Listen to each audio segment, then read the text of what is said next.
naging naririnig ko dito sa We Provide. Yes. At pinag-aralan ko, bakit We Provide? Sabi ko. But before, bago tayo makalayo, ako pala si Nelia Simon. Atenelia, Actually, my istorbohin lang kita. province is Sinungayan, Southern Leyte. Pero nakapangasawa ako ng taga Cagayan Valley at nagstay ako dito sa Ilocos Norte, Lawag City.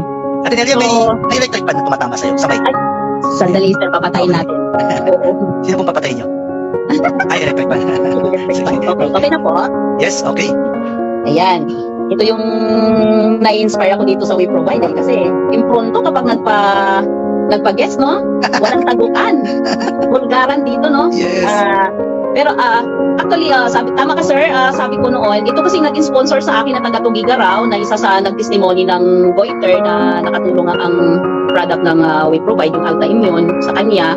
At doon din ako na-amaze dahil kailan lang kami nag-usap at yun nga ang iniinda niya, masakit yung kanyang hyperthyroid ba yun? Or ano ba yung sakit niya, yung mga bukol. Sabi ko sa kanya, before kasi itong We Provide, may mga sinalihan siya mga networking. Since graduate na nga ako sa networking at leader nga rin ako sa networking before, hindi ko na babanggitin kung ano yon. Basta may mga naranasan akong mga networking before ako nag-join sa insurance company. At sabi ko sa sarili ko, ayaw ko na talagang mag-networking kasi yung mga sinalihan ko noon, kumita naman pero hindi ako satisfied at yung product, hindi siya sustainable kumbaga. Yes. Unlike dito, bakit ako sumali dito? Ba't ako napauo ni Sir Vic? Bukod doon sa testimony ni Jermila, actually, ang dami ko ng alibay before ako nag-oo eh. Marami na akong binitawan na salitang negative. Yes. Pero, napauo ako nung pinento niya yung company at the same time, yung product. Yes.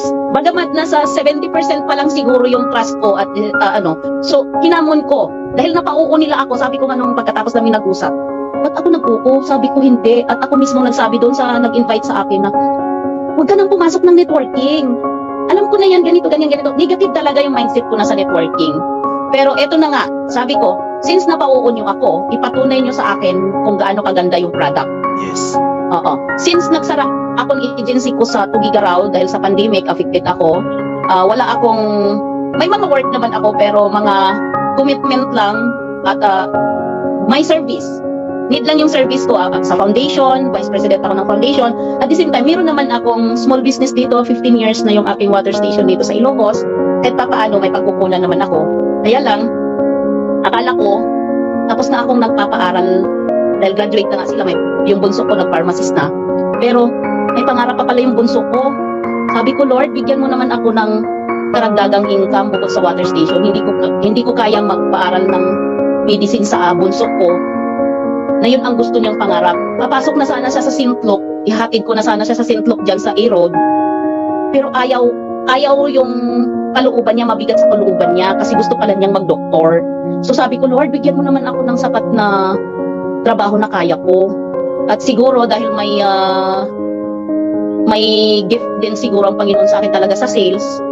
At kinabukasan, ito nga yon ang nag-offer sa akin. At mangiyak-ngiyak pa yung nag-invite sa akin kasi nag-schedule siya, special lang para sa akin, ako lang talaga mag-isa. At tinanggihan ko, ayaw ko.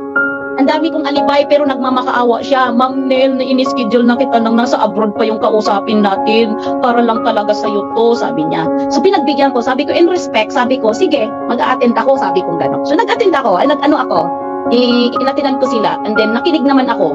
At thank God, at binigyan ako ng wisdom at naintindihan ko at pumasok naman sa puso ko. So, yun, napauo nila ako. At yun nga, ang pangako ko kay Sir Vic, pag pinasok ko to, tatrabahuin ko. Sabi ko, hinamon ko, tatrabahuin ko. At yun nga, sige, padalhan niyo ako agad ng product. Sabi ko. At patunayan ko sa sarili ko dahil ako mismo, kung talagang ipinatunay niyo sa akin yung produkto na yan na maganda. Itong GERD ko ang tagal na eh. Since 2010, itong GERD ko nagsasuffer ako sa GERD at stage 2 high blood ako. Marami akong nararamdaman since nasa menopausal period na ako at nasa 50s line 5 na tayo. So sabi ko, sige nga, subukan ko sa sarili ko. at sa kapatid kong may mga bukol-bukol din sa suso. So sabi ko, sige nga. So yung talagang unang pinadala sa akin ay pinagamit ko sa family ko. Unang-una nanay ko kasi may bukol nanay ko sa mattress since 85 years old hindi na namin pinaopera. Kaya lang, hirap siyang magpupo at hirap siyang umihi. Hihilutin muna nila para may lalabas. Ganun po. At thank God, malaking tulong at malaking testimony sa akin at mas lalo akong hinamon dito sa business na to. Hindi lang ako nakatutok sa business kasi sabi ko, once na gumalaw ang produkto, automatic ang business patas. Yes. So, at ito nga yung nangyari at ito nga yung nararamdaman ko at eto na naman, since nag-networking ako before, nag-insurance ako before, mga pastors at mga nagsunuran at ngayon nalalaman lalo, minsan pa lang akong nag-post sa Facebook. Minsan pa lang akong nag-post talaga. Pero ang daming nagko-comment, ang daming at ito na, yung worth 150,000 na last kong in-order, 2 days lang. 2 days lang na kaya ubos agad, sabi ko, naku, actually ngayong araw na to, pinagdala ko lang din ng Cagayan Valley yung last na 12 na essential oil. Akala ko mahinang may dispose yung Sleepwell, pero wala nang natira sa akin. Ultimo yung gamit ko since may lumapit na may gout. Grabe. Sabi ko, wala akong magagawa. Hindi rin kaya ng puso ko. Once nga nakikita kung may sakit yung tao, ultimong gamit ko, ibibigay ko. Ganun yung kasi nandiyan na tayo sa mission na yan. At maraming nangangailangan at maraming nag-aantay sa produkto natin. So, napatunayan ko at ito pa yung last na nagmamakawak pa Sir Vic na maghanap ng address kung sinong member doon sa Iligan City since emergency yung dalawang kapatid ko na COVID at nag-conflict doon sa mga sakit nilang dati na high blood at saka diabetic. Umabot na ng 400 plus yung kanyang sugar, so nanghina na yung kapatid ko, hindi na makahinga. Sabi ko, sir, wala nang oras. Kung yung ipapadala ko pa lang is 1 week makarating. Mamamatay na yung kapatid ko, please hanapan mo naman ako ng At yun, nakahanap na kami ng member doon na Muslim.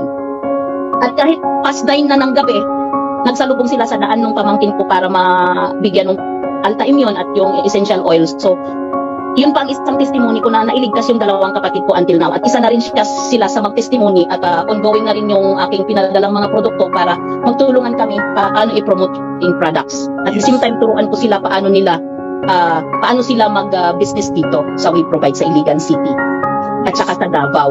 So, yan lang po. At saka yung sa Southern Leyte sa amin, napatunayan na rin sa mother ko at saka kapatid kong may bukol sa suso. So, isa na rin po yun sa magpupos ng ating mga produkto sa iba't ibang lugar. Grabe. So, with that, tuloy-tuloy lang. In 3 weeks here in We Provide, 3 linggo pa lang ako dito, nafe-feel ko na po kung anong takbo po ang ating business dito sa We Provide. Yes. At the same time, paano natin palaguin yung ating team. So, thank God at napunta ako sa tamang kumpanya at sa tamang team. At yan din po ang pinagmamalaki ko dahil nakahanap ako ng maganda ay